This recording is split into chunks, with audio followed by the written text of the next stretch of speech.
What's going on, guys? Jay Curtis Strickland here with the TNF Podcast. Like, comment, share, subscribe to your favorite bipolar rockin' motherfucking roller. All right, today in the house we have the amazing, beautiful, awesome women of the pit, Miss Gina Marie Velasco and Lori Dawn. How you guys? What I do? Nope. You were so close, though. You were so close. Velasco, I'm sorry. No. No? Oh, help me. Help. It's Vaccaro. Vaccaro. Okay, I'm sorry. Well, now I'm embarrassed. Okay, so I'm never gonna refer to you. It's Velasco. Sounding name, Gina Marie Vaccaro. Okay, Gina Marie Vaccaro, take two. Today I'm here with the lovely ladies of the Women of the Pit, Gina Marie Vaccaro and Lori Dawn. How are you ladies doing tonight? Great. I'm doing okay. Yeah, doing really good.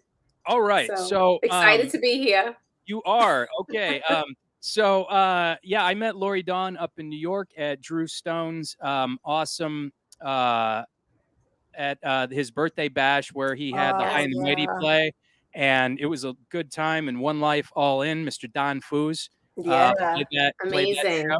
Yeah. And you had told me about your compilation album, Women of the Pit. Tell us a little bit. Lori.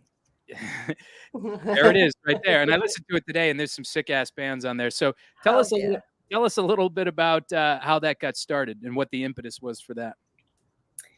Well, we started up this group, Women of the Pit, and one of the aims was to highlight women in music. So we started this thing on Wednesdays called Worldwide Wednesdays, and I would go and scour the globe for bands from, Peru, Ukraine, Indonesia, and I would highlight one of them per week. And we were doing this, and then that blossomed into a little spotlight on Drew Stone's New York Hardcore Chronicles Live. Mm-hmm. But as we were doing this, both Gina and I were thinking, we should put together a comp. We should do something, Yeah, well, so we were talking because, we talk all the time about this stuff. And it's like, wouldn't it be cool if we can get all these bands on a compilation? And then it just so happened, I was out at a show one time and I met the third member of all of this behind the scenes stuff is Kim Kenjemi. And she is her and her husband run Upstate Records. And she was like, we met and it was like instant, like how that we have to figure out something. How can we work together? And I was like, we were talking about doing this comp.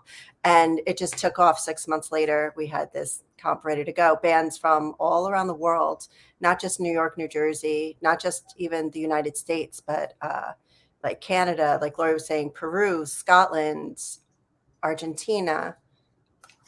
That band Punition was sick. Poland. Yeah, I think this was from Argentina. That one really and you talk about Upstate Records. Layla from Concrete Ties was on the show. Oh, okay. Not long ago. Yeah, she's awesome. They're on our comp. Yeah. I heard she's on here too. Song number 5. I remember that much. Yes. So okay. So tell us a little bit about your backgrounds and how you got into music. Why don't we start with Gina Marie Vaccaro? How I got into music? That's a good question. Yeah. No one ever asked me that. So you mean how I got into hardcore or how I got into music? Or did you grow up in a musical family? Did you have music omnipresent in your life? No one in my immediate family played music except for me and my brother. When I was younger in elementary school, I used to play the trumpet. And my brother taught himself how to play guitar. Like I remember him sitting in his room and he would learn Smoke on the Water, like just playing it. So we always had like the radio on or the music on. Like my mom always had music on, I guess. Like my dad was into like doo-wop stuff and my mom was into like the 60s. She liked the Beatles too. So I guess music was always around, but they didn't play. Like we were kind of like a very traditional suburban-y kind of a family. So Yeah. Yeah. Yeah. Unlike me, we always Yeah. had music going. Yeah. Always had music. Always had that 70s rock going, you know? Yeah. So I remember my mom had, that Carole King record that everybody had in the 70s, you Oh yeah, know? my mom had that one. I Yeah. feel the earth. Yeah. Yeah. Move. You know, like, so I mean, I think I knew pretty much every word to that album by the time I was 4. So yeah, I grew up listening to you know, like 70s rock. Then I got into things like, you know, Pat Benatar, and I'm totally aging myself here, right? Pat Benatar and Blondie. You know, always was drawn to like you know, strong female musicians. Sure. And then I got into like around 6th grade. One of my cousin's friends made me a mixtape with like Judas Priest and Motorhead and Aerosmith, and that just like blew me away. Black Sabbath, that heavy stuff like that. So I got into hardcore through metal.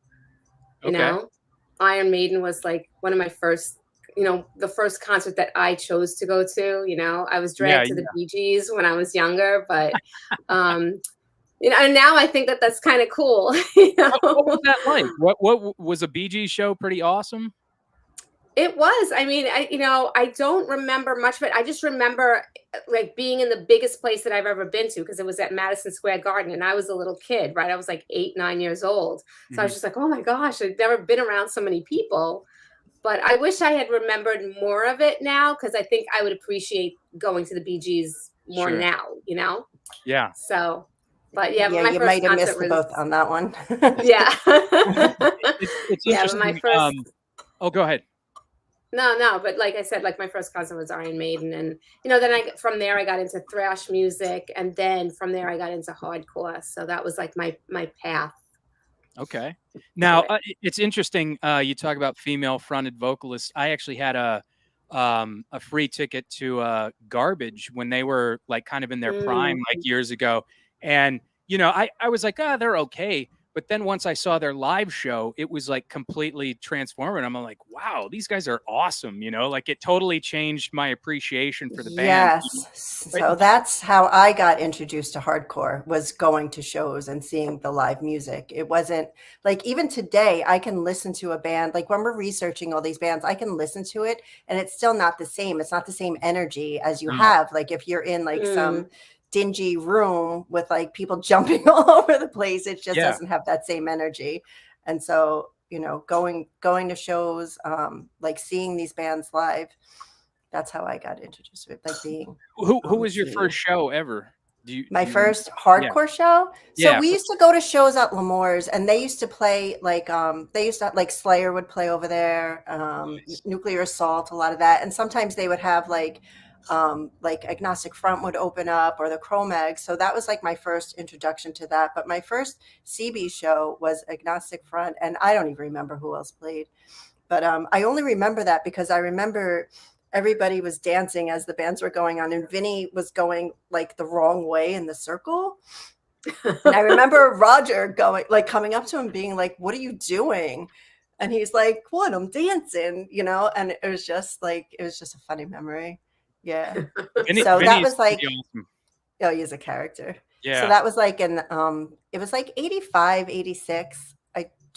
I'm probably 85. Okay. Probably 85. And what about you, Miss Lori Dawn? First hardcore. So, my first one was that Anthrax Metal Church Cro-Mag show.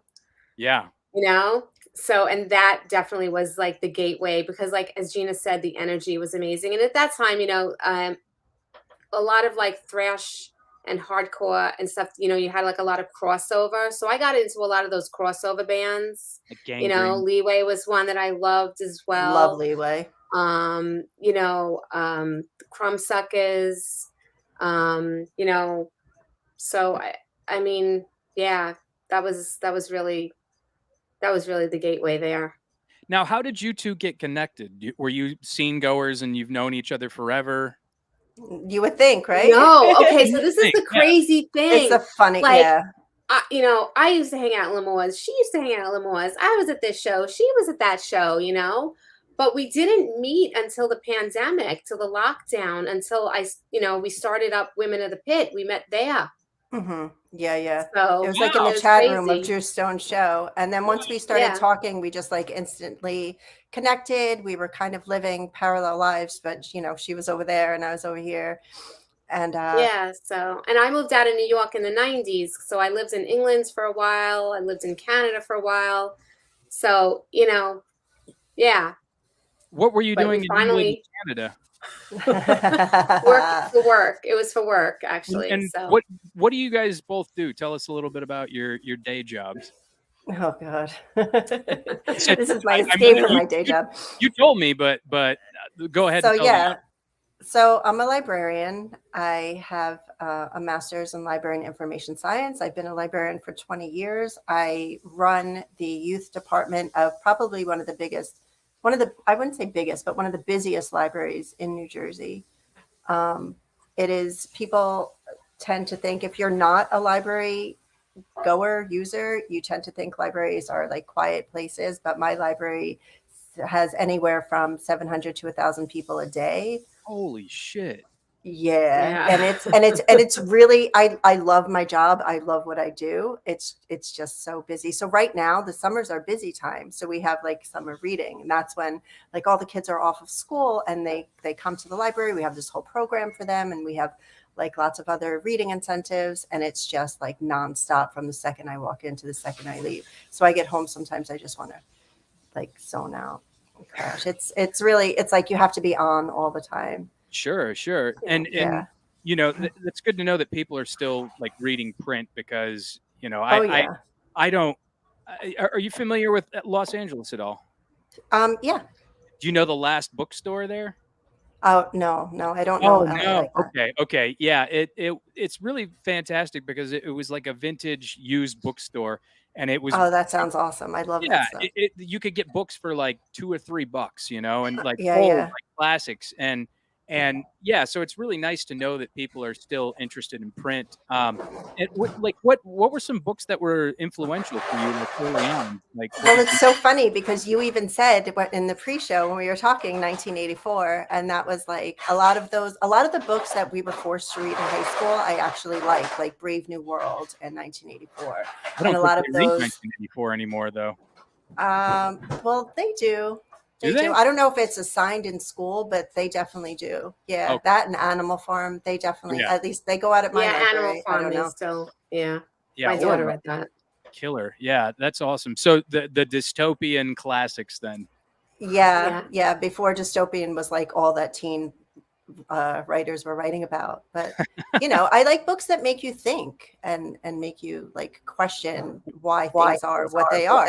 It goes hand in hand with our music, right? Right. Absolutely. So what about you, Miss Lori Dawn? What are some or are you a reader? Let me ask you that. Do you read? I am a reader, and I love historical fiction. Because I feel like I'm too stupid to read fiction. Like I don't know enough about the world to read fake stuff. So I need to read about real events. So that's not even true. Don't talk like that. I do. No negative self-talk, Lori. Sorry. No negative self-talk. But I love historical fiction. So when you say historical, and I also like books about math, which is really weird and that is odd, weird. But yeah. So I read this one book called Zero, Zero, a Dangerous Concept, and Infinity, and then another one about longitude and latitude. So yeah, I read weird stuff. I read a lot of nonfiction too, though. I like biographies also. I like stories like like people's stories. Yeah, they're interesting to me, especially people that have gone through, usually memoirs, or people have had some sort of struggle in their life and how they got through it. And I don't know, that's inspirational to me a lot of times. Rattle some off for me. Like who are some interesting figures throughout history? And why do you find them interesting? That. I read a great book on Genghis Khan and the making of the Western world. It was fantastic. Genghis Khan, that was an amazing book. What was interesting about it? What? What did you find particularly interesting about it? So I always had this concept that, like, I mean, the Mongolian armies were like just this like crazy, chaotic, destructive, horrible force, which they were. But also they would kind of like assimilate things from each culture that they conquered, kind of like the Borg, you know. Yeah. So they would take their their teachers and their historians and their art and their culture, and they would like assimilate it into their own, Sure. rather than destroy it. And I Right. found that was very interesting about the Mongols. Resistance is futile. Yes. Oh, I know. Laura, did you ever read Untamed? I never have. I'm trying to lead, or Dare to Lead, but I read a lot of Brene Brown. I read a lot of Jason Reynolds and Dr. Ibram Kendi. Okay. I'm trying to find Untamed. That was like the last book that I read that really hit home for me. Did you guys know that of most all people in the world today can trace their lineage back to Genghis Khan somehow? Did you know that? It's like, I think they say 25% of Europeans are descendant from, I think, 4 Bronze Age rulers or something like that. Yeah. So it's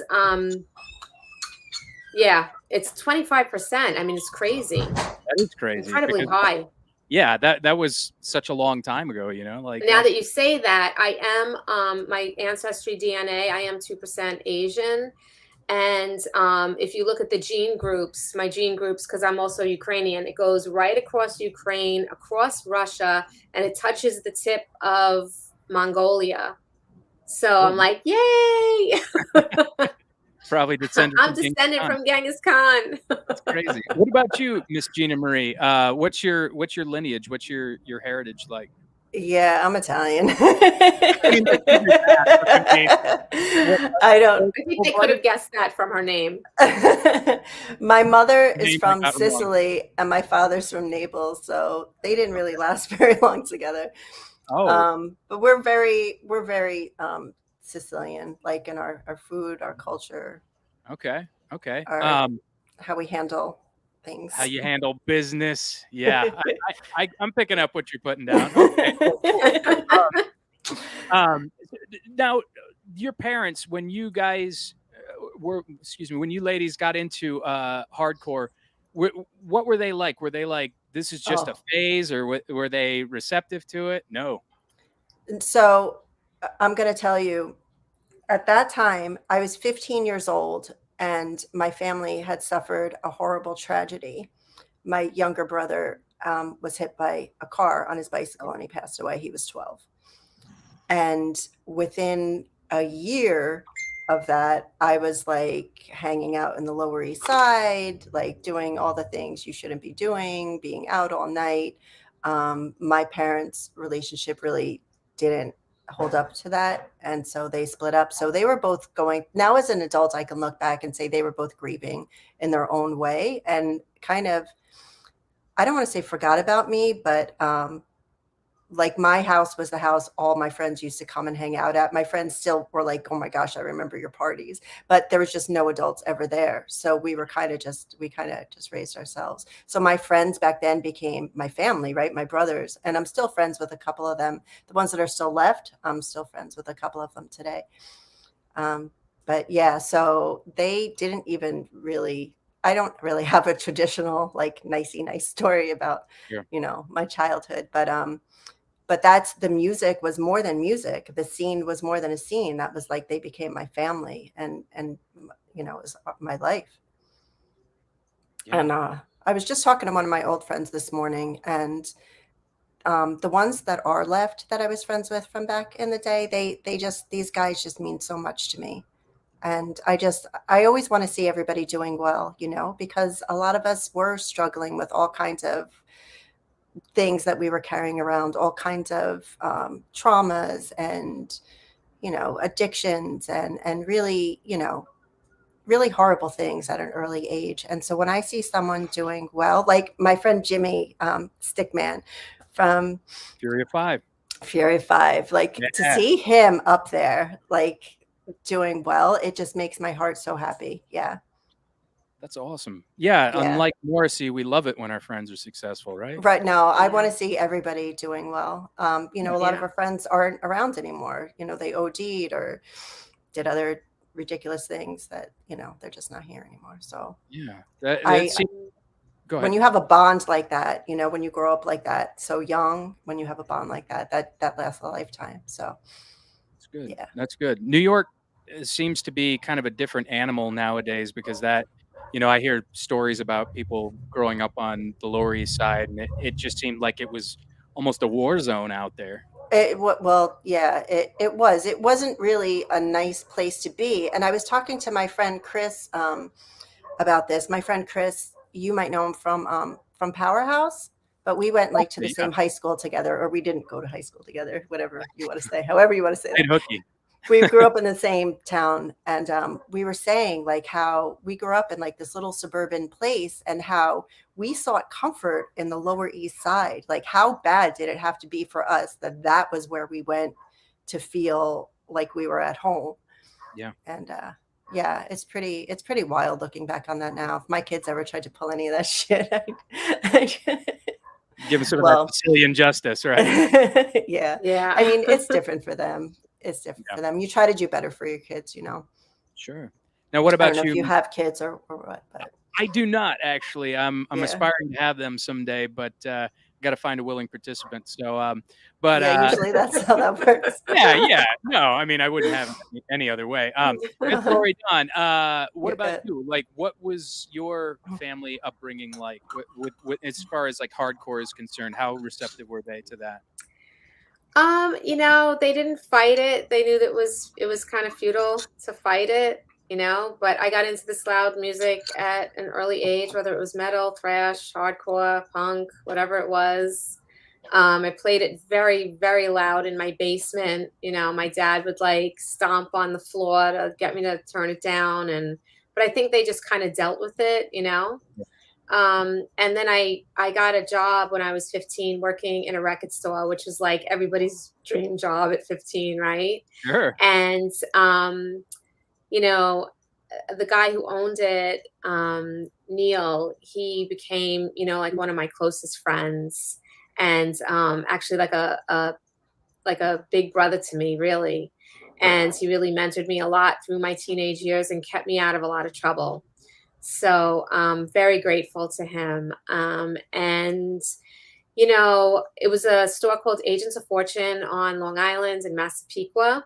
And we did a lot of in stores, and we sold tickets to L'Amour's and Sundance. And at 15 years old, I was going with him to the shows. And, you know, my parents knew him, and he trusted him. And like I said, it was just it was like a big brother, younger sister type of relationship. He took me and my coworker, whose name was also Lori, and we went in and we saw the shows, and like I was out until 4 a.m, and my parents were like, well, as long as you get to school the next day, you know.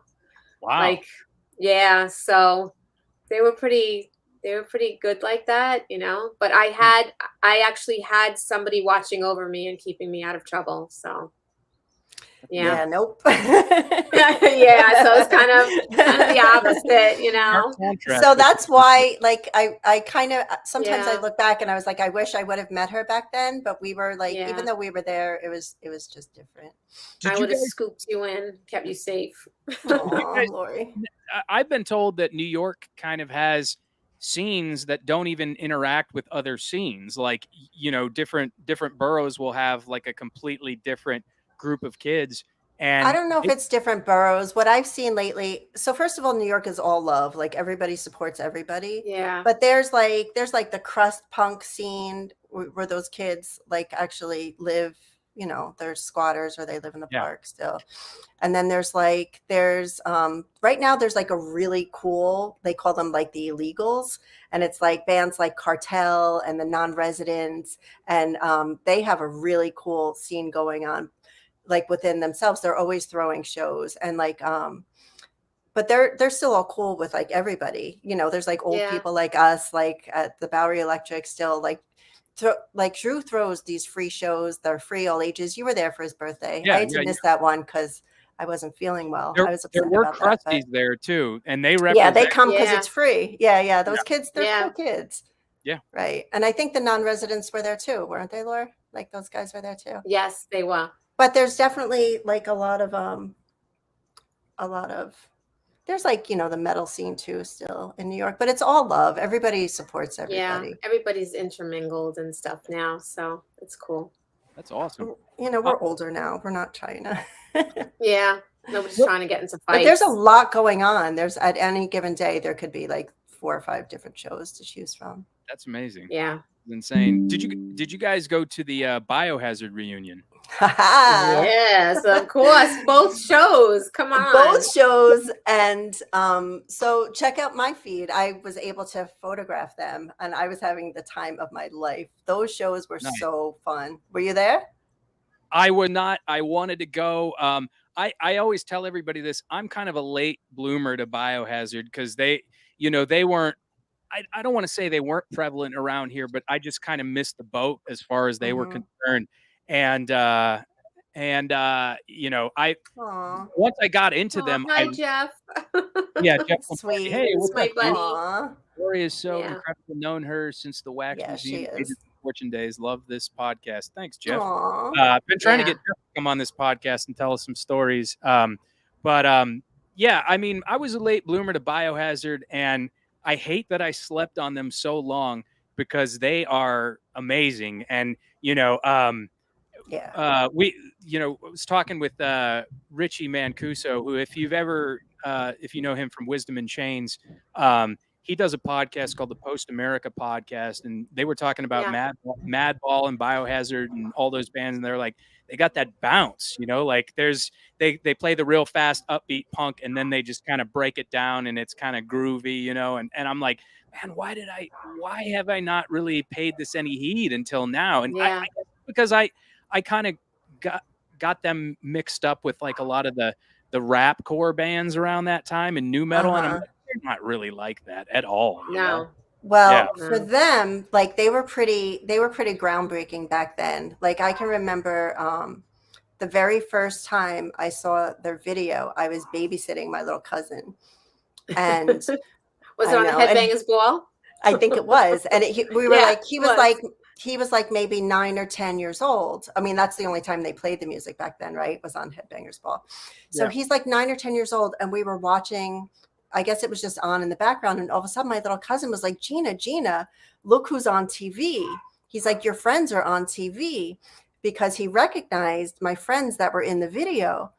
And I said, and at that moment, like I was like, they made it. Because Biohazard, like you have to remember at that time, it was still like our music was underground. It wasn't widely accepted. And for them to be like, they're from Brooklyn, they're from street. So to see them on MTV, I kind of just like they made it, I always thought it was going to be Leeway. I always thought it was going to be Leeway that was going to be groundbreaking. But when I saw that video with Biohazard, I was like, we made it. It was like for all of us, for all of us. Yeah. Like, interestingly, to talk about Leeway a little bit, Patty Jenkins, who did the Wonder Woman movies, directed their early videos. I don't know if you guys knew that. No, I did not. Wow. Yeah. Which is pretty cool. I know John is friends with her. John Joseph is friends with her. That's how he got the Cro-Mag shirts were in the movie. That's right. Yeah, there was a bunch of Cro-Mags, and I want to say there was Agnostic Front shirts in there too. I didn't actually watch the movie, but I saw the scenes where it was like, it was kind of funny because it was like they were brand new looking shirts, and I was like, yeah. Whatever, I'll forgive it, But I was watching it with my kids, and when those shirts came on, because my kids aren't into hardcore or anything, and when those shirts came on, I was like, those are my friends' bands, and they're like, whatever, Ma, like they don't care. Yeah. But it's crazy. Like I got a neighbor like that. I'll tell like, oh, this is my friend's band. It'll be like, oh, have you ever heard Eric Ronan? I bet you guys know Eric Ronan from Bile, Lockdown. No, I don't think so. No. Oh, okay. What were you gonna say? Oh no, because Jeff was just from Bile. Yeah. Yeah. I haven't talked with Jeff that much, but I know that they were. I thought he could have been in. You should talk with Jeff. He's got a lot of stories. Yeah, he said, he's like, I don't think my stories are that interesting. And he was saying that he had played behind the Iron Curtain and all this stuff. I'm like, that's interesting. Right. Like, how is that not interesting? Come on the show, Jeff. Jeff, come be on the show. Come be on the show. But you know, showing one of my friends Bile, and he was just kind of nonplussed about it. I was like, yeah, you like this band? Well, yeah, he's a cool guy. He might come on the show. He's like, oh, that's cool. You know, so, but okay, so now what do you guys kind of make of all the craziness that's like going on in the world right now, whether it be politically, socially, whether it be you know, just outside your back door? What do you guys do to make sense of it? How do you compute that? Yeah, that's a really good question. Like, how do you make sense of it, right? I think you just do what you can and move on. It's funny because I was a political science major when an undergrad, and I feel like I learned more about politics and the way this country is run just from our music. Yeah. And just like being aware. How do you make sense of it? I don't know that you do. I mean, I don't know that you do make sense of what's going on right now. It's pretty disheartening. Yeah, very much. You know, if you pay attention, it's kind of impossible not to be, you know, outraged at what's going on. So yeah, absolutely. What about you, Miss Lori Dawn? Do you just get away from it all by watching raccoon videos and looking at raccoon videos? Yeah, basically, I just watch raccoon videos all day long instead of the news. No, probably healthier. No, yes, it is healthier for you, but you know, yeah, there's a lot of upsetting things going on, a lot of things going down. I think people aren't paying attention enough. I think people are being spoon-fed things and they're just eating it up. And you know, yeah. I always tell my friends, well, you know, the world is definitely going to shit, but not today. So let's have fun. Exactly. So, you know, yeah, it's yeah, something needs to be done because the path that we're all going down is not a bright one. Not at all. No. Now, like tell us a little about a day in the life of each of you. I mean, aside from your occupations, like what do you guys kind of do to unwind? What do you like to do that kind of gives you some clarity and gives you peace and freedom of mind? Well, I work in like science during the day. Mm-hmm. So, you know, at night, I like to use the other part of my brain, which is creating things. So I'm a ceramic artist. Okay. And that's where I kind of like just, you know, find my peace in my studio, creating things and stuff like that. So that's how I unwind and stay sane. Yeah. Okay. I like to smash drums. Yeah. Oh, wow. I started playing in the pandemic because I had all this energy and, you know, we were in lockdown and couldn't go anywhere. So I just started like smashing the drums and I kind of am teaching myself to play. But I also like to, like, I like my quiet time. I like to meditate. I like to kind of just sit and be. I like reading. I used to run a lot more. I don't really do that too much, but that's also meditative because when you're a distance runner, it's like more mental than physical. Yeah. So you have to like get in that zone. But I like doing stuff like that too. I feel like it's mind, body, and soul, right? You have to take care of all three. Yeah, absolutely. Yeah. Now, back to Lori, like with the ceramics, do you do any other sort of art or? Yeah, I do ceramic sculpting, and then I also like to draw as well. Okay. So yeah, I have like a room in my house filled with like, you know, all sorts of like. She's very talented. Look. Oh, wow. Yeah, that's my. She made this. That is Isn't that cool? Yeah. Yeah, it's a little functional mug. I mostly do sculpture and things like that, but. Oh, that's cool. Yeah. Do you play any instruments? So also during the lockdown, I picked up my bass that has been sitting in my attic for years and years and years, and finally learned how to play it.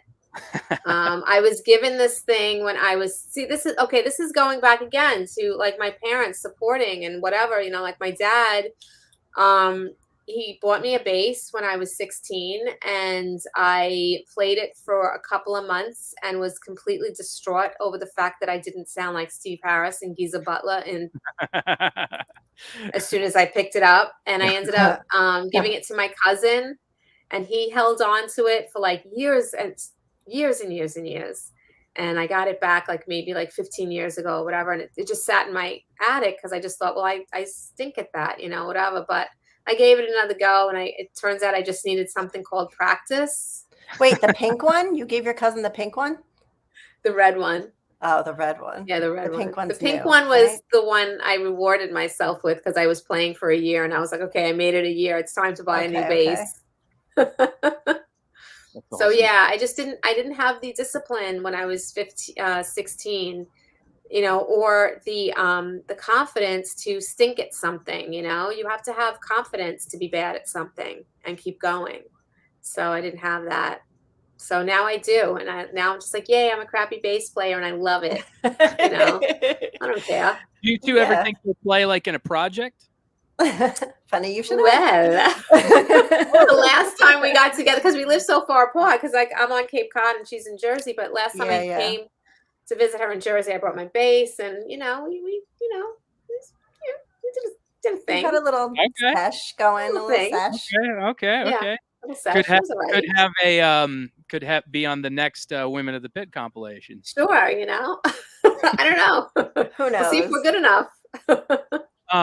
So okay. I want to talk a little bit about like, you know, culture, and you know, I typically talk about, because I love films, as you can see here. I love talking about films and media, and you know, just kind of different different art forms, because typically there's a lot of hardcore musicians. We had a country musician on here. We had a folk singer on here one time. But I want to hear some movies or some television shows or things that influenced you two. What do you got for me? That influenced us, or just that we like? Or that you enjoy. Yeah. One of my favorite movies ever is Dog Day Afternoon. Ooh, Attica. Yeah, exactly. Yeah. Exactly. I like The Warriors. The Warriors. I love that movie. Come out and play. Yeah, that one. You had Tom Waits. Thomas Waits, excuse me, on his show, the guy that said that. Were you part of that stream? I don't think we were on that show, no, but I don't think we were part of it, but we were. But he's been doing this for a while now. He's had some really cool people on the show. Oh yeah, his channel is growing, and just, you know, I'm so impressed by the professionalism of it, and you know, just the capacity of the guests that he has on there. It's amazing to me. Now, okay, back to spirituality. Did you guys grow up in like, you know, I would assume no, not. I don't know. Go ahead, ask the question. Well, I was going to say, did you grow up in like a religious household or anything like that? Yep. Yeah, no. You did. What was that like? Was it overbearing, or was it, you know, kind of like you could do your own thing, or you had to be at mass every day or something like that? We absolutely had to be. Well, so this is the weird thing. So I started out Jewish. And then when I was 12, my mom converted to Catholicism. Okay. So then it was all about like we had to go to church on Sundays, and we had to go to CCD, and I went to like those that, what do you call it? CCD, that Catholic education. Yeah. Whatever. That's what it's called. I went to that CCD. until I was 16. And you know, most people go until they're 13, until they have like their I forget what it's called, confirmation. Yeah. I had to go until I was 16, and I would go there in my t-shirts, like, you know, my metal shirts, or they didn't throw you out, whatnot. And they were just like, "We're praying for you, Lori." And I remember one time I went, okay, so this was the thing. So they were, you know, I was saying they were supportive of my music. There was one thing that they could not tolerate, and that was anything that they perceived as a satanic, you know? So like when I had like the Motley Crue album, remember Shout at the Devil with the pentagram on it, my dad took that away. I had to get another one.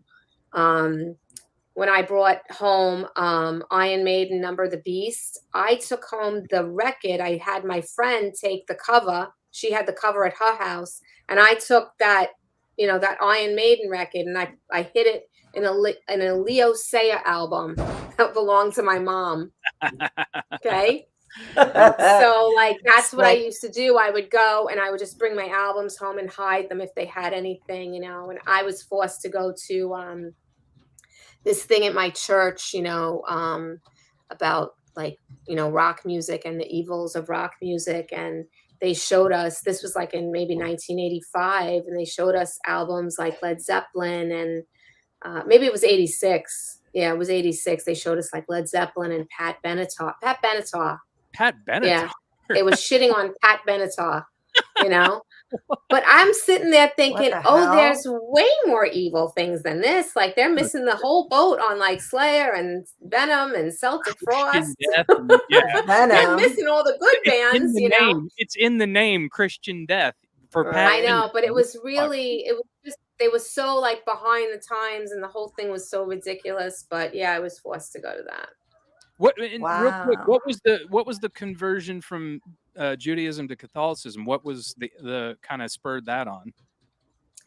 My mom just, I guess she felt like she always believed in Jesus and just never had the guts to convert because of her family, being Jewish and everything. So, but I guess she just finally came to a point where she was just like, all right, now I'm going to do it, and just did it, so. Yeah. All right. Gina Marie, did you grow up in a religious household? So you would think, right? But no. So I also had to go to CCD when I was younger, but I used to just get thrown out all the time. They were so mean. I love Elise's comment too. I know. So wait, so the funny thing with that is with my kids, like I wanted to give them some sort of basis in religion, and then, they could choose as they became adults, whatever they wanted. So I used to teach their CCD classes and the church let me. I was like, what you're getting, right? And they let me, but both of my kids now are agnostic. So that's how my teaching CCD went for them, which is pretty funny.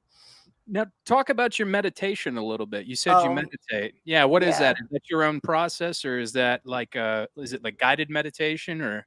Sometimes, yeah. Sometimes it's guided. Sometimes it's just like sitting in silence, like you just be. So that came about a few years ago. I was having these horrible panic attacks. Like I've always had anxiety, but panic attacks were on like a different level. So I actually thought I was dying. Like my heart used to race really bad, and I was going to like these doctors, and I had to go to a cardiologist and wear a heart monitor. And they finally were just like physically, you're doing okay, Gina.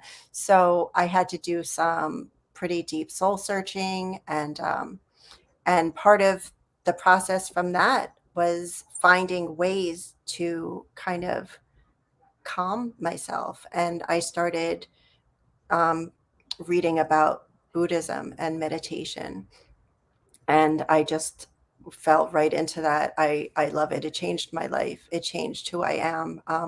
Many people are living today because I meditate. I say that at work. Oh, yeah. I don't leave the house without meditating, even if it's just for a quick minute. It's not always guided though, but I don't know if you've ever tried. It's actually really hard to quiet your mind. Oh. Yeah. All right. Yeah, it is very hard. Yeah. And that's okay. It's like you're supposed to, like, those thoughts are supposed to happen. They're supposed to, be intrusive. And then you have to train yourself to bring yourself like back to your breath. Yeah. Yeah. Have you guys ever been to the Hare Krishna temples in Brooklyn or? No. Some of my friends are part of that though. It's pretty cool, I think. Yeah. Beautiful. You guys know, obviously, Don Foose.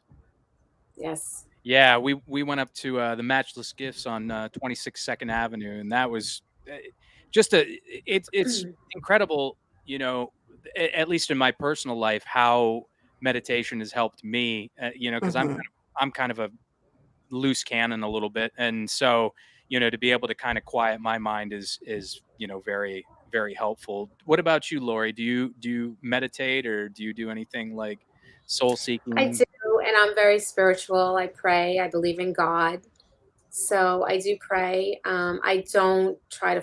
I'm not like about to force my beliefs on anybody or be preachy or anything. But I do believe in God, and I do pray, and I do meditate as well. So I'm also a Reiki practitioner, but I don't perform Reiki on other people, just on myself. I just learned it for myself. Yeah. However, if somebody is sick and they need it, I can do distance Reiki for them. And I have. What is that? Yeah, I may hit you up on that because I Okay.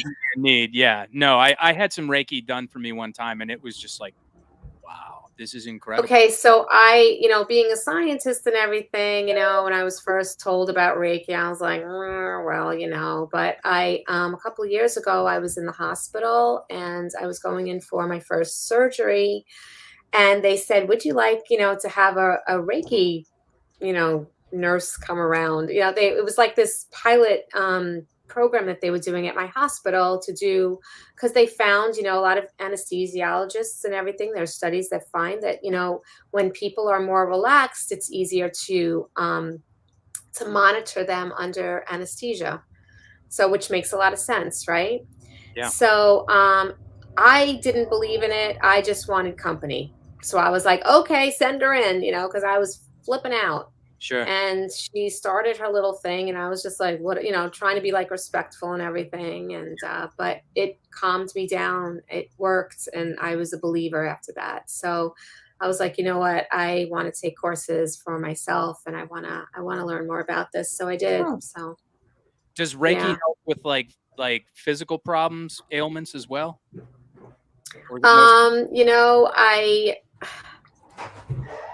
I don't know definitively on that, but I do feel that I think that it's twofold. I think that you need to have that positive mindset, that total relaxation, and that positive energy around you. And I think that that's what helps you heal, Yeah. So I don't think it's like going to be like poof and it's gone. But, it's a continuous thing where you put yourself into that relaxation and you're focusing all your energy on something. And I do feel that heals. Yes. That's good. Now, this is a perfect opportunity for anybody in the chat to ask any questions to these wonderful ladies in here. Who's in the chat? I saw Elisa. I know. Is there anybody in there? Carter, we got Elisa, we got Jeff, Francis Larry Kelly Jr. was in here earlier. Great guy. Got the opportunity to meet him. Larry Kelly, yes, he's awesome. Yeah. Mr. Wolf. Yes. He does. He's Mr. Wolf. He in more than on one occasion, there's been problems with shows like in the park at Tompkins Square, and we didn't think they were going to happen. And Larry just comes to the rescue every time. He's a really cool guy, and he's a good friend to have. Always looking out.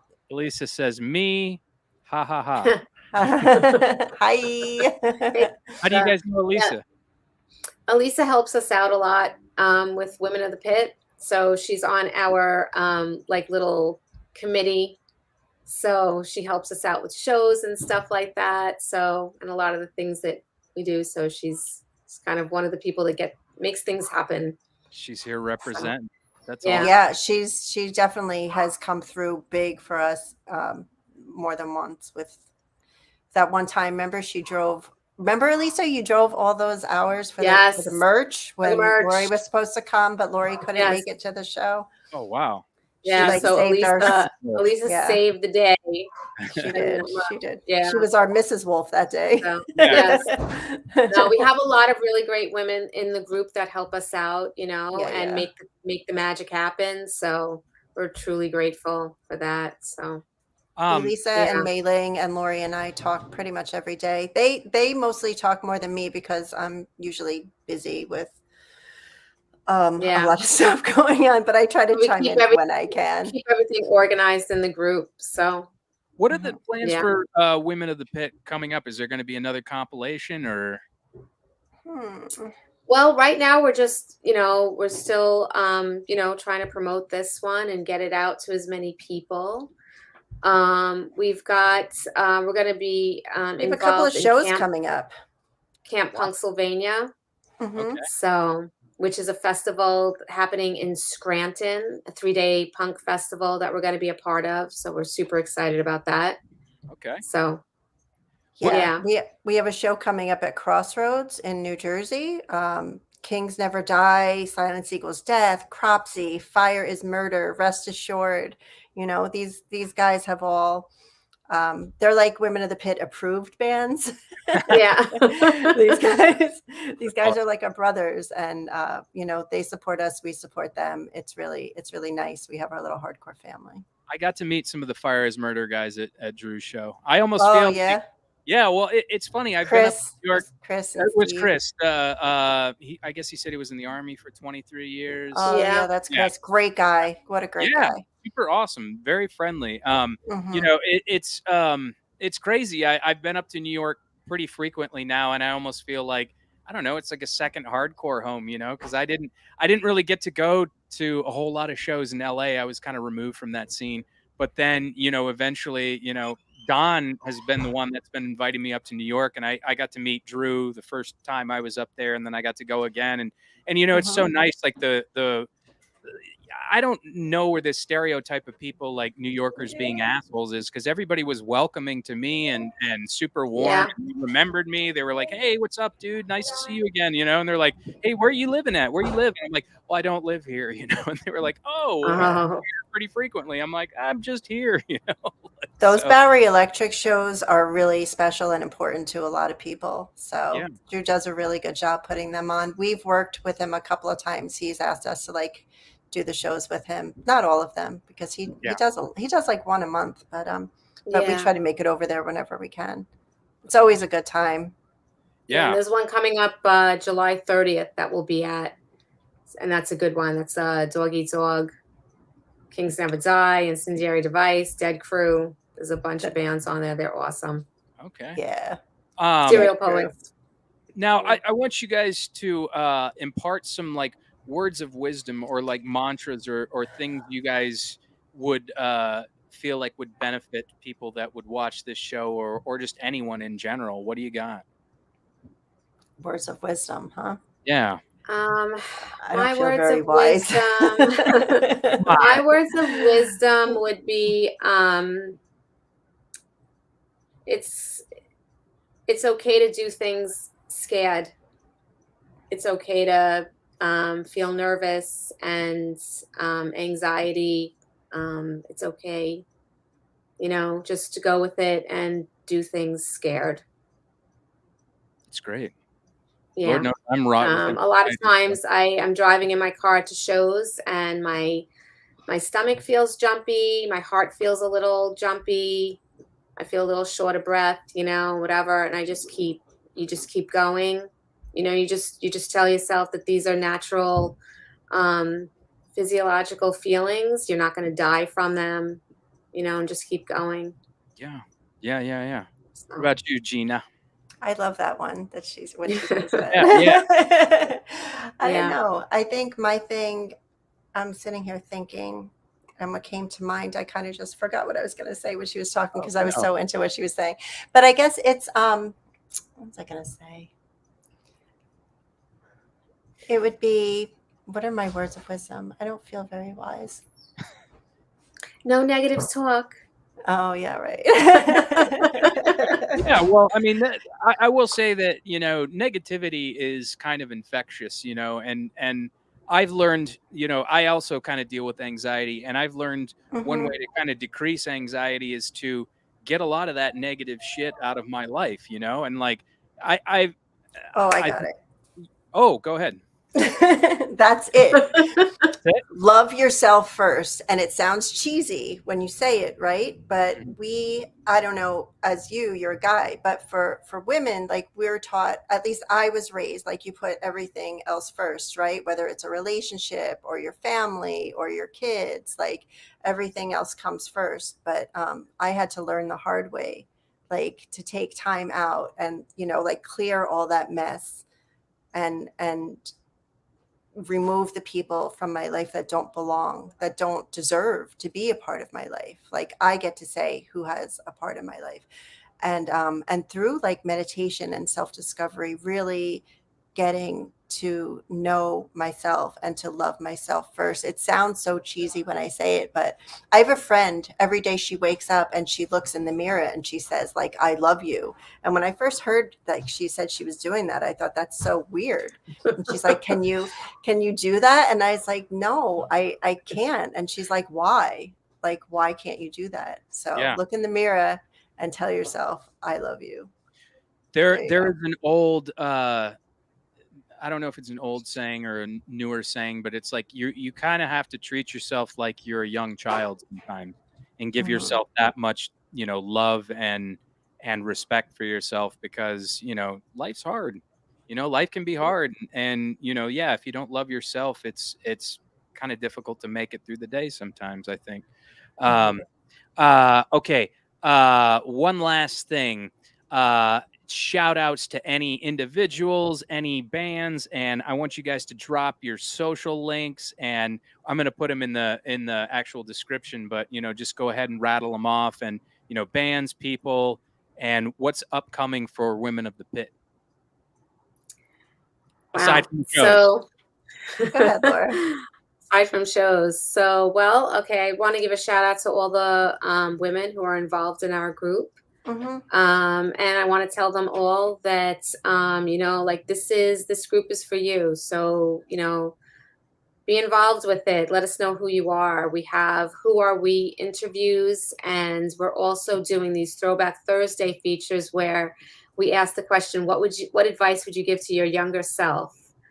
So, any photos that you have, anything that you need a shout out for, contact us, because this is all, this works because of you. So, and we're here to highlight you. Yeah, the group really isn't about Lori and I. Yeah. It's about women as a whole, as a collective, women in our music. Like it wouldn't exist if it wasn't for other women involved. Yeah. And so not just women, and fans. Yeah, bands and fans and everybody in between. Yeah. So shout out to all the strong women out there who are doing it every day. What advice would you give your younger selves? Well, I think that was my words of wisdom. Just do it, Stan. Yeah. I figured as much. Okay. Well, cool. Well, you guys have been amazing. I want to thank you guys so much. And I want to thank everybody that has been involved in the chat. This has been so awesome. We're going to be dropping the social links in the description. And please support these women and all they do with Women of the Pit. This is amazing. This is a great thing going. That compilation is banging too. I was jamming out. Yeah. I love Thank it. you. Show it again. And one more thing, that everything we do, we're a nonprofit, right? So all of the money we raise from our CD, the money we raise from our merch, it all goes back to community. So we're a charity. So that's another thing we forgot to mention. Yeah, we're like an official 501c3 nonprofit. Oh, awesome. Does it go to like women's shelters and things of that nature? We've done that. Yeah. It depends on the project.